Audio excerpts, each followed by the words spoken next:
Mark, it's great to see you.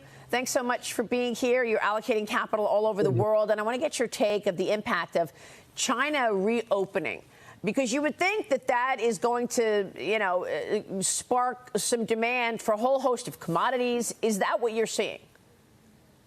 Yeah, you're seeing a beginning of that. Commodity prices are moving as a result of that. But the bottom line is that China is moving in a completely different direction than what Deng Xiaoping instituted when they started the big reform program.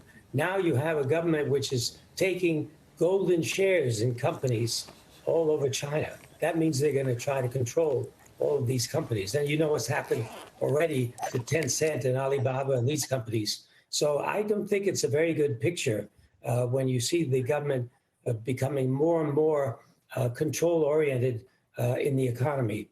And that's exactly what we've seen, Mark, right? I mean, you're talking about Xi Jinping, really a different leader than even past CCP leaders. He's much more inward, models himself after Mao Zedong. I mean, for God's sakes, we keep seeing disappearances of people, right? Renaissance China's founder disappeared. And then the company said that they are, cooperating with the government probe. Have you lessened your exposure to China as a result of these provocations that we talk about every day, Mark? Well, I'm personally affected because I have an account with HSBC in Shanghai. I can't get my money out. The government is restricting the flow of money out of the country. So I would be very, very careful in investing in China.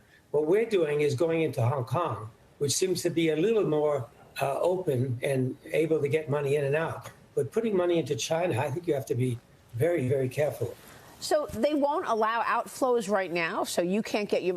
I mean, that's significant, Mark. It is. It's very significant. I can't get an explanation of why they're doing this. It's just amazing. They're putting all kinds of barriers. They don't say, no, you can't get your money out, but they say, give us all the records from 20 years of how you made this money and so forth.